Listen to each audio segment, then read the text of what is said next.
If you think you're ready for this, you're not. But go ahead, hit that subscribe button, smash the like, and drop a comment if you dare, because what you're about to witness will crawl under your skin and stay there. Let's go. February 14th, 2023. Valentine's Day.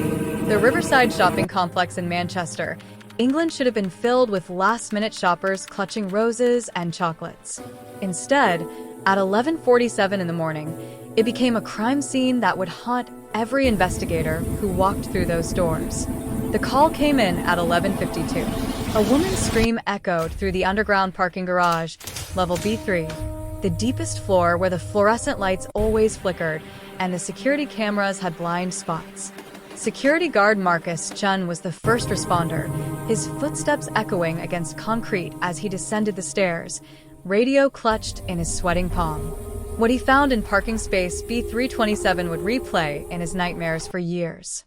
A silver BMW, engine still running, driver's side door open, and slumped against the steering wheel, 34-year-old Elizabeth Hartman, a corporate lawyer known for her ruthless courtroom tactics and her even more ruthless personal life. Blood pooled beneath her designer blouse, spreading like a dark flower across expensive Italian leather seats. 3 stab wounds, precise and calculated. The killer knew exactly where to strike. But here's what made Marcus's blood run cold. The parking garage was silent. Not a soul in sight. No running footsteps. No screeching tires. Just the hum of Elizabeth's BMW and the drip, drip, drip of blood hitting the concrete floor. Detective Sarah Morrison arrived within 20 minutes, her practiced eyes scanning every detail. 15 years on the force. She'd seen her share of horror. But something about this scene felt staged, theatricals almost. The victim's purse sat untouched on the passenger seat, 500 pounds in cash visible through the open zipper. Her Cartier watch still gleamed on her wrist. Her phone lay on her lap, screen dark. This wasn't robbery. This was personal. Sarah's partner, Detective James Walsh, pointed to something that would crack the case wide open, though they didn't know it yet. "Camera's right there," he said, gesturing to the CCTV mounted in the corner, its red light blinking steadily. "We've got it all on tape." The security office was cramped and smelled like stale coffee and desperation. Marcus queued up the footage with trembling fingers. Sarah and James leaned in, eyes fixed on the grainy black and white feed. 11:38. Elizabeth's BMW pulled into the space, smooth and controlled. She parked, checked her phone, then stepped out of the vehicle. She was alone. She moved to the trunk, opened it, retrieved a small cardboard box. Nothing unusual. Nothing that screamed danger. 11:41. Elizabeth got back in the driver's seat, the box beside her. She seemed to be examining its contents, her head bent in concentration. The angle wasn't perfect, but they could see her expressions shifting, surprise, then confusion, then something that looked like fear. 11:43. This is where it got strange. Elizabeth suddenly looked up, staring directly ahead through her windshield at something the camera couldn't capture. Her mouth moved. She was speaking to someone. But the parking space in front of her was empty. Sarah felt her pulse quicken. Was someone standing just outside the frame? 11:45. Elizabeth's door remained open. She appeared to be arguing, her hands gesturing emphatically. Then, without warning, her body jerked forward violently. Once. Twice. 3 times. The movements were sharp, brutal, mechanical. Then she slumped against the steering wheel, exactly as Marcus had found her. James hit pause, his face pale. "Did you see anyone?" "Run it back," Sarah commanded, her voice tight. They watched again. And again. And again. Frame by frame, they searched for the killer. But the footage showed only Elizabeth, alone in her car, stabbed by an invisible attacker. "How is this possible?" Marcus whispered, backing away from the screen like it might reach out and grab him. Sarah's mind raced through possibilities. The camera angle, a blind spot, someone crouched low, someone impossibly fast. But deep down, she knew what they were seeing was impossible. No one could move that quickly, strike with that precision, and vanish without a trace. James's phone buzzed. He answered, listened, then his expression changed entirely. That was forensics. They found something in the box Elizabeth pulled from her trunk. He paused, and Sarah saw something in his eyes she'd never seen before. Fear. Pure, unfiltered fear. It's a USB drive. And a note. The note says, "You watched me die. Now I'll watch you." Sarah felt ice crawl up her spine. What's on the drive? They're pulling it up now. James's phone buzzed again. He looked at the screen, and his hand started shaking. Sarah, you need to see this. The footage on this USB, it's from this exact parking garage. Same camera, but it's dated 6 months ago. They watched the file load on James's phone. The timestamp read August 9th, 2022. Same parking space. Same camera angle. But this time, the victim was different. A man in his 40s, alone in his car. And just like Elizabeth, he was stabbed 3 times by someone who never appeared on camera. The man's name flashed in Sarah's memory from an old case file. David Hartman, Elizabeth's ex-husband. But when they pulled David's death certificate, the cause of death was listed as suicide. Single gunshot wound to the head. In his apartment, miles away from this garage. Sarah's radio crackled to life. Detective Morrison, we've got a problem. We just reviewed all archived footage from this garage. In the past 2 years, there have been 7 deaths in this exact parking space. All ruled accidents or suicides. All captured on camera. And in every single one, the voice paused, and Sarah could hear the fear bleeding through the static. In every single one, the victims died alone. But the footage shows they were murdered. Detective, someone's been killing people in plain sight for 2 years, and the cameras have been watching the whole time. Sarah looked back at the monitor, at Elizabeth's frozen face, at the empty space where a killer should have been. Then she noticed something that made her blood turn to ice. In the reflection of Elizabeth's rearview mirror, just barely visible in the grainy footage, was a figure standing behind the car. Watching. Waiting. And when Sarah zoomed in on the figure's face, she saw something that made her drop the radio. The face was wearing a security guard's uniform. And it was smiling. But when they opened the locked basement door beneath the security office, what they found changed everything. The basement door had been sealed with industrial chains and a padlock that looked like it hadn't been touched in years. Rust flaked off in Sarah's hands as the bolt cutters snapped through the metal. The door creaked open, releasing a wave of cold, stale air that smelled of mildew and something else, something chemical and wrong. James clicked on his flashlight, the beam cutting through absolute darkness. "This isn't on any of the building schematics," he said, his voice echoing in the empty space. "According to the property records, there's nothing beneath the security office." Sarah descended the concrete steps, each footfall deliberate and careful. The walls were bare concrete, sweating with condensation. At the bottom, the flashlight revealed a corridor stretching into blackness, and at the end, a metal door with a small window. Light flickered from within. They approached slowly, hands on their weapons. Through the window, Sarah could see a room filled with monitors, dozens of them, all displaying different angles of parking space B327. But these weren't live feeds. These were recordings playing on loop. 7 different deaths. 7 different victims. All murdered in the exact same spot, in the exact same way. Sarah pushed the door open. The room hummed with electronic equipment. A desk sat in the center, covered with files, photographs, and handwritten notes in meticulous cursive. On the wall, a massive corkboard displayed a web of connections, red string linking photos of all 7 victims, including Elizabeth Hartman. James moved to the desk, carefully lifting a leather journal. "Sarah, you need to hear this." He began reading aloud. Subject 7, Elizabeth Hartman.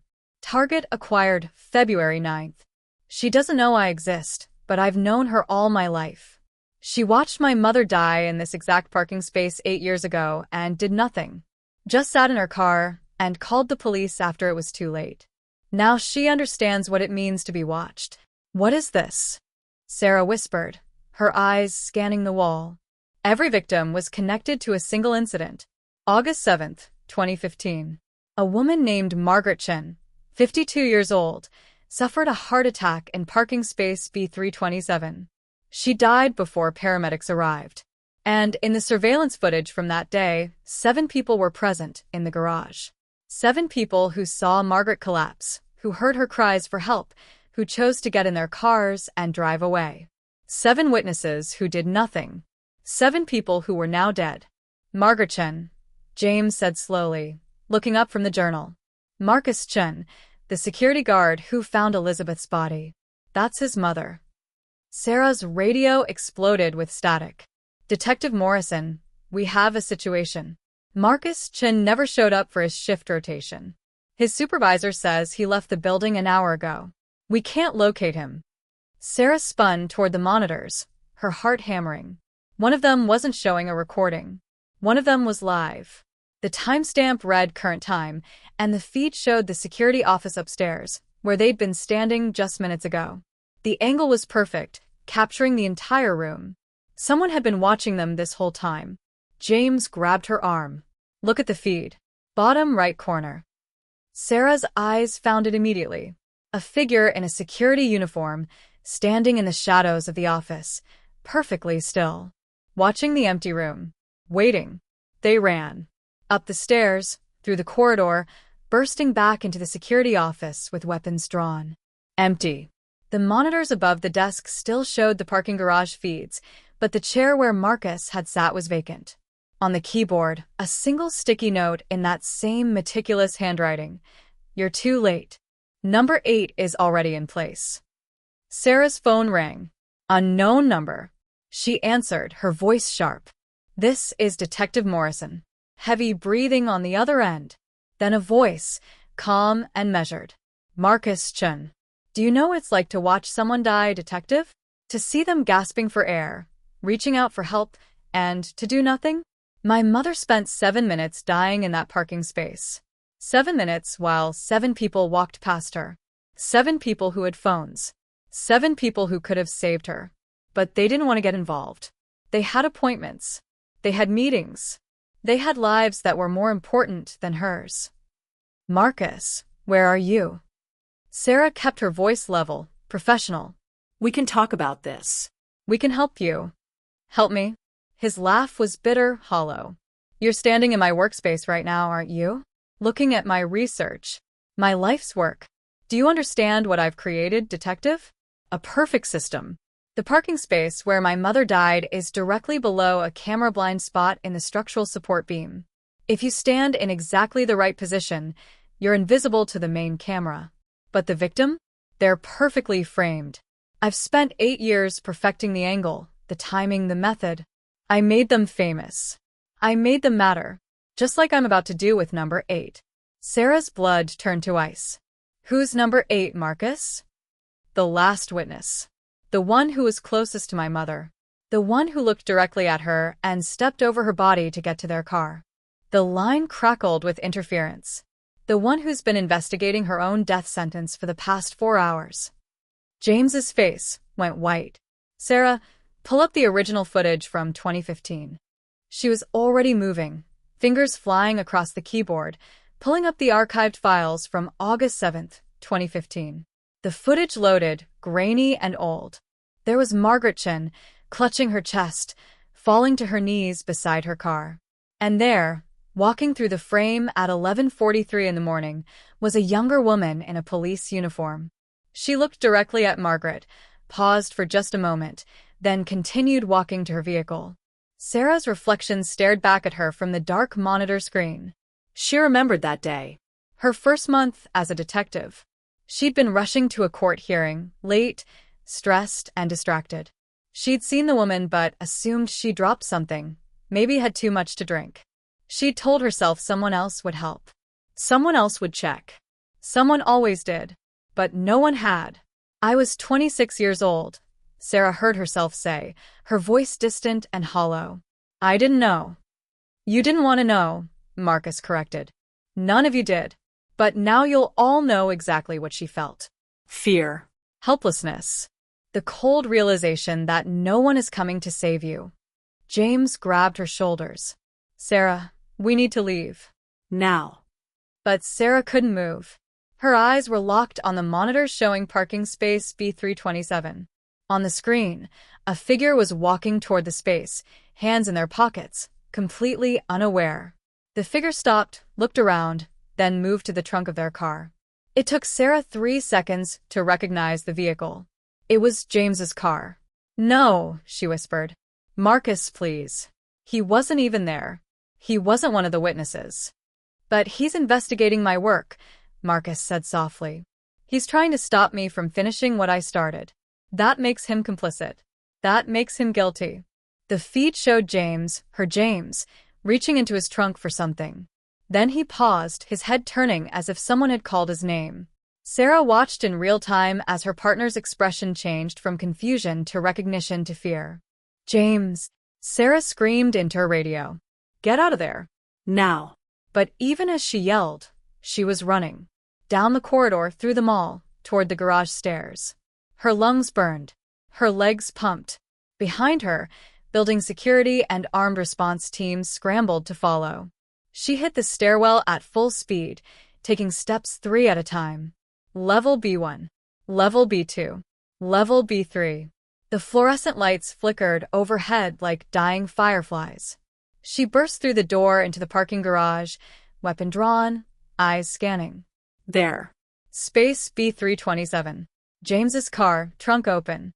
And slumped against the rear bumper, her partner, her friend, blood spreading across his white shirt in 3 distinct blooms.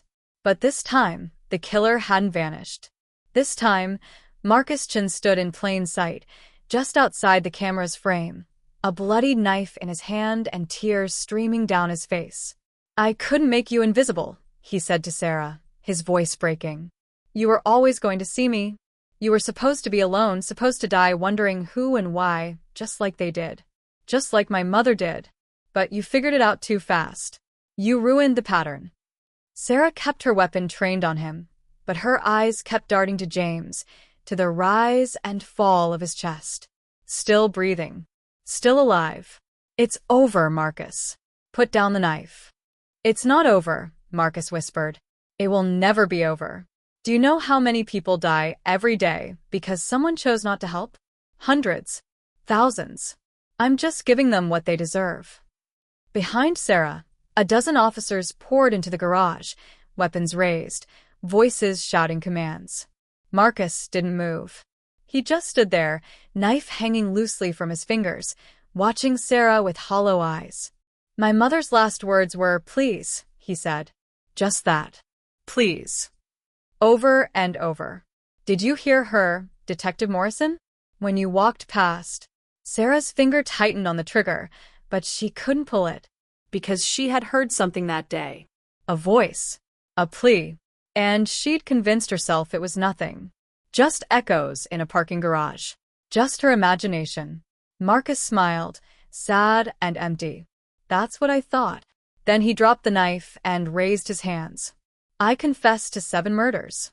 Elizabeth Hartman, David Hartman, Patricia Lowell, Stephen Grant, Michelle Kowalski, Robert Tran, Karen Scott.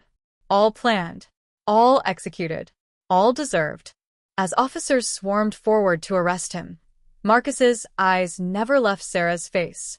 "But I didn't stab your partner, detective. Check the cameras. I've been standing here the whole time, waiting for you. Someone else wanted him dead." Sarah's world tilted.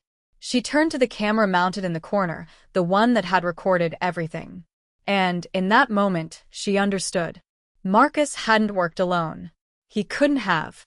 The timing, the precision, the ability to appear and disappear. There had always been 2 killers. Paramedics rushed past her to James, and Sarah knelt beside him, pressing her hands against his wounds. His eyes fluttered open, unfocused and glassy. "Sarah," he gasped. "Security guard. Not Marcus. Different uniform."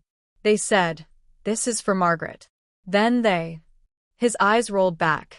The paramedics pushed Sarah aside, working frantically. She stood, covered in her partner's blood, and looked at the camera. Somewhere, someone was watching. Somewhere, the real killer was still free.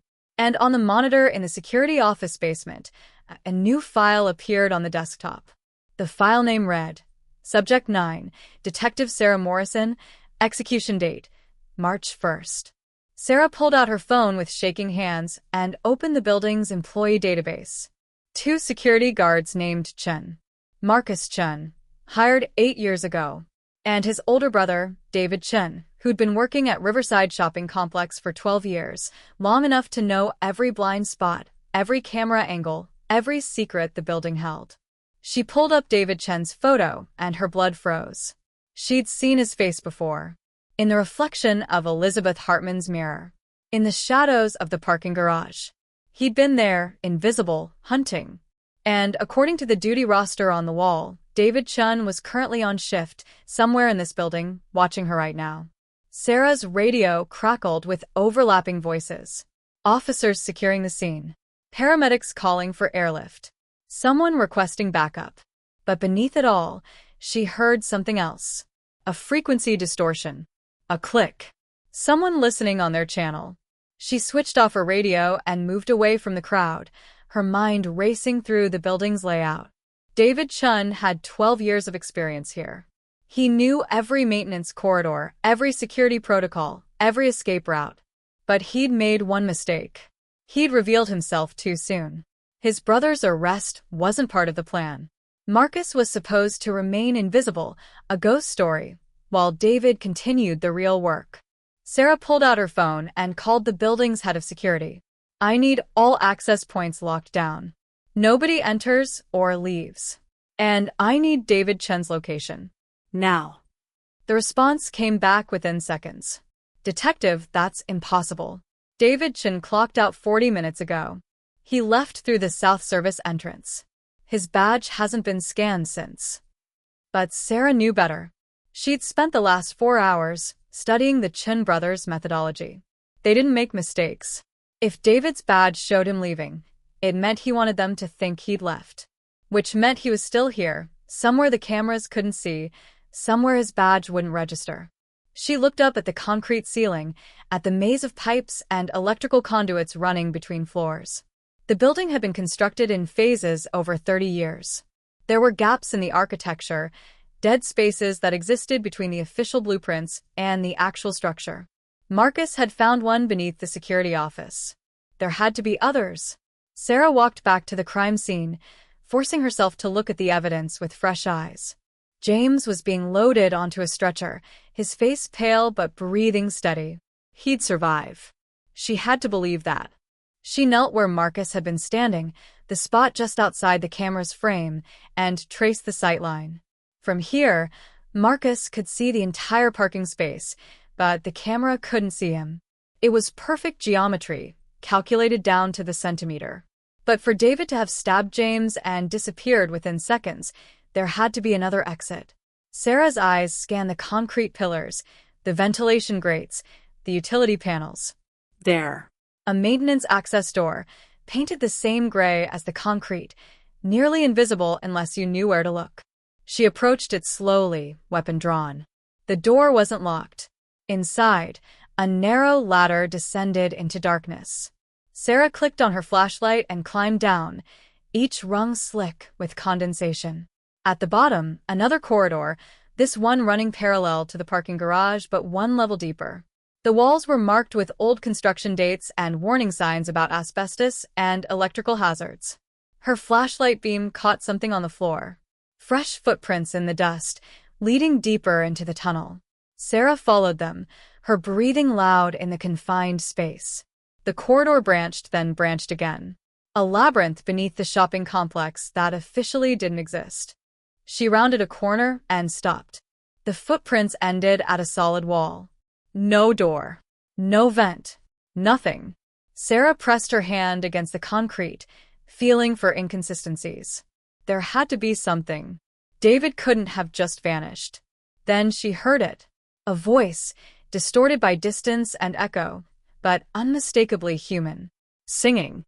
A lullaby in Cantonese, the same one that had been playing faintly in the background of Marcus's journal recordings. Sarah pressed her ear against the wall and realized it wasn't a wall at all. It was a door, disguised so perfectly that even the seams were invisible. She pushed, and the door swung inward on silent hinges. The room beyond was larger than Marcus's workspace, but far more disturbing. The walls were covered with photographs, hundreds of them, surveillance images of people going about their daily lives. Shopping. Walking. Eating. Living. And every single photo had a red X marked through the face. Every single person was dead. In the center of the room sat David Chun, his security uniform spotless, his hands folded calmly in his lap. He looked up as Sarah entered, and his expression was almost peaceful. "Detective Morrison," he said softly. "I knew you'd find me. You're smarter than the others. That's why I saved you for last." Sarah kept her weapon trained on him. "It's over, David. Your brother is in custody. The evidence is overwhelming. Whatever you're planning ends now." David smiled, sad and distant. "My brother is exactly where he needs to be." Marcus always believed in justice through punishment. An eye for an eye. But he never understood the bigger picture. He gestured to the photographs on the walls. "These people, all of them, they're not criminals. They're not evil. They're just human. And humans are broken, Detective. Fundamentally, irreparably broken. We see suffering and we turn away because it's easier than caring. We let people die because helping them would inconvenience us." "So, you decided to kill them?" Sarah's voice was hard, controlled. "How does that make you any better?" "I don't claim to be better," David said. "I claim to be honest. My mother died because 7 people chose convenience over compassion. But those 7 people? They were just the ones in the garage that day. How many others walked past someone in need? How many times have you seen someone suffering and told yourself it wasn't your problem?" He leaned forward. "How many times, Detective Morrison?" Sarah's mind flashed to 100 moments. A homeless man on a winter night. A woman crying in a grocery store parking lot. A child sitting alone at a bus stop after dark. Moments where she'd hesitated, rationalized, walked away. Moments she'd buried under professional responsibilities and daily stress. "I'm not perfect," Sarah said quietly. "Nobody is. But we don't get to decide who lives and dies based on our judgment of their character." "No." David stood slowly, his hands still visible, non-threatening. "Then who does?" "The law? The system that ruled my mother's death as a heart attack and closed the case within 48 hours? The system that never questioned why 7 people didn't call for help? That's not justice, Detective. That's bureaucracy masquerading as morality."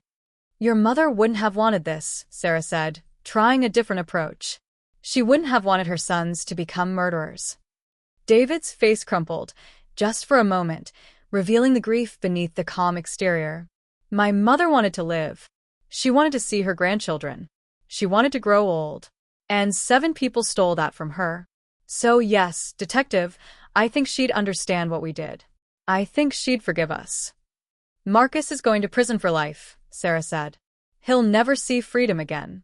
Is that what you want for yourself?" "Marcus made his choice," David replied. "He wanted to be the artist, the architect of poetic justice. I'm just the technician. I make things work." He pulled out his phone, tapped the screen, and turned it towards Sarah. "Do you want to know how many people are in this building right now who have walked past someone in medical distress in the last 5 years? The security cameras record everything. I've been watching for 8 years. Analyzing. Documenting. There are 43 people in Riverside Shopping Complex right now who fit the profile. 43 potential subjects. Some ignored heart attacks like my mother's. Some walked past car accidents. One woman saw a child choking in a restaurant and left because she didn't want to be late for a movie." Sarah's stomach turned. "You can't kill 43 people."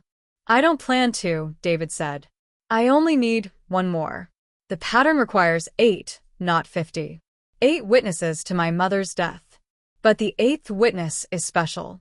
The 8th witness is the one who started everything."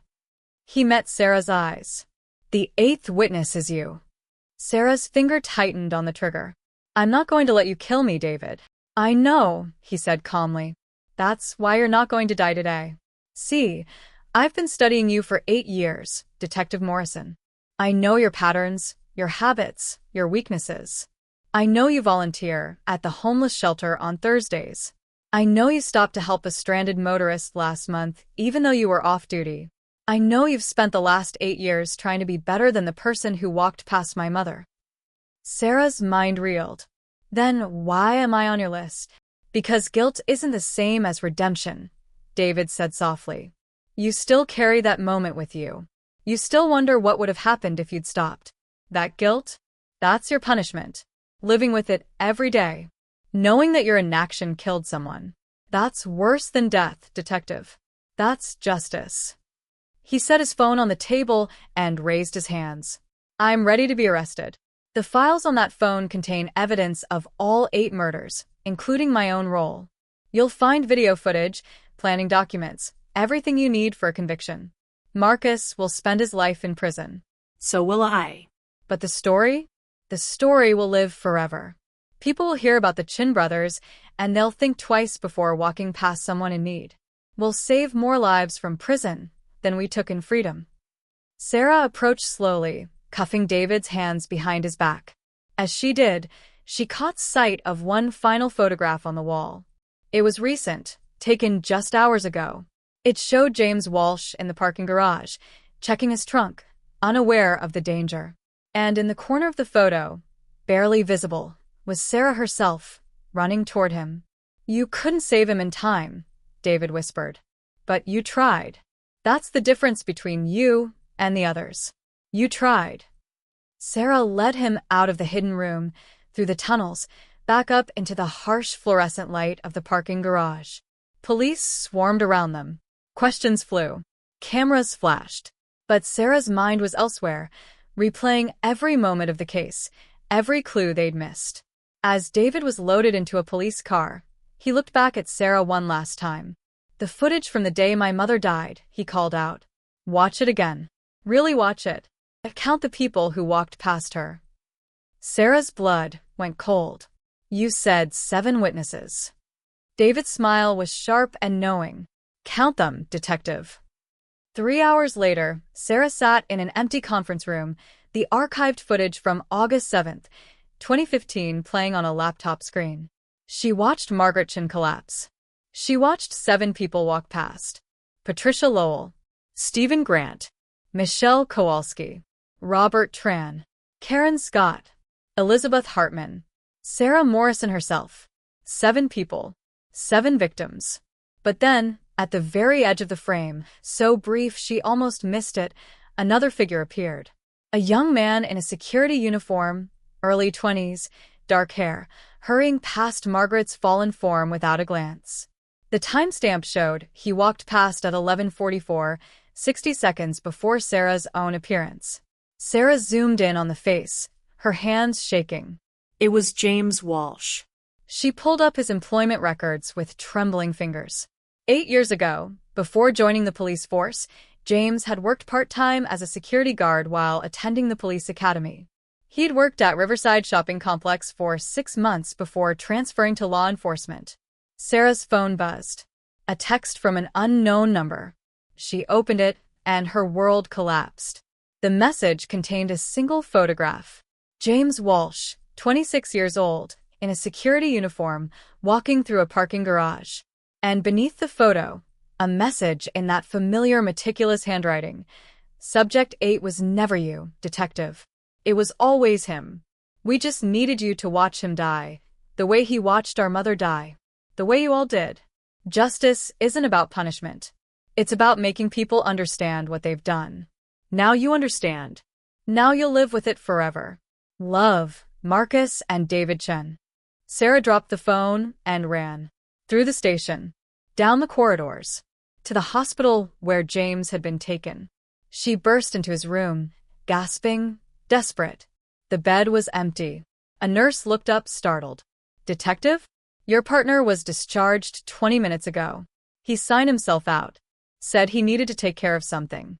Sarah's radio crackled to life. Her own voice, recorded, played back to her. "James, get out of there. Now." Then static. Then a new voice. "James Walsh live, somewhere in the city. Sarah, I remember her. I remember walking past. I was late for class. I told myself someone else would help. I've carried it for 8 years. Just like you. But they were right. Guilt isn't redemption. So, I'm going to make it right. I'm going back to where it started. I'm going to... The transmission cut off abruptly. Sarah was already running, her car keys in her hand, her heart hammering against her ribs. She knew where he was going. Parking space B327. Where it all began. Where it would all end. She made it to Riverside Shopping Complex in 12 minutes, breaking every traffic law. The parking garage was cordoned off with police tape, but she ducked under it, sprinting down the stairs. Level B1. Level B2. Level B3. The space was empty. No car. No James. Just a pool of drying blood and the ghost of 7 murders. Sarah fell to her knees in the center of the space and looked up at the camera. The red light blinked steadily, recording everything, just as it always had. She thought about Margaret Chin, dying alone while 8 people walked past. She thought about 7 murders committed in revenge. She thought about James Walsh, carrying the same guilt she'd carried, driven to the same desperate need for redemption. Her phone buzzed one final time. A video message. She opened it with shaking hands. The footage showed James, sitting in his car, parked on a bridge overlooking the River Irwell. He was crying. Sarah, if you're watching this, it means I couldn't do it. I couldn't go back there. I couldn't face what I'd done. The Chun brothers were right about one thing. Some crimes don't have a statute of limitations. Some guilt doesn't fade. He wiped his eyes. I'm sorry. I'm sorry I walked past her. I'm sorry I became a cop thinking it would erase what I'd done. I'm sorry you had to find out like this. But mostly I'm sorry I couldn't save her. Any of them. Including myself. The video ended. Sarah called his phone, but it went straight to voicemail. She called dispatch, gave them James's vehicle description and last known location. Units were dispatched. Helicopters scrambled. The entire city mobilized to find him. But Sarah knew they'd be too late. She'd seen this story play out 8 times already. She knew how it ended. She sat in parking space B327 as dawn broke over Manchester, and she thought about guilt and justice and the impossible weight of a single moment 8 years ago when she'd chosen convenience over compassion. The Chun brothers were in custody. The murders were solved. The case was closed. But somewhere in the city, James Walsh was making his final choice. And Sarah Morrison, the detective who'd solved 8 murders, couldn't save the 9th victim. Because this time, the killer was guilt itself. And guilt, she'd learned, was the one murder you could never catch. Her phone rang. She answered it, already knowing what she'd hear. Detective Morrison? A uniformed officer's voice, heavy with sorrow. We found him. The bridge. I'm sorry. Sarah ended the call and looked up at the camera one last time. The red light blinked. On, off, on, off. Recording everything. Recording nothing. Watching humanity at its worst and its best, and making no judgment at all. In the end, she realized that was the real horror. Not the murders. Not the revenge. But the cold, indifferent eye of the camera, watching us fail each other, over and over, day after day, and never looking away. If you made it this far, you know the truth. We're all capable of walking past someone in need. We're all capable of choosing convenience over compassion. The question isn't whether you'd help someone dying in a parking garage. The question is, will you recognize the moment when it comes? Because it will come. And when it does, the cameras will be watching.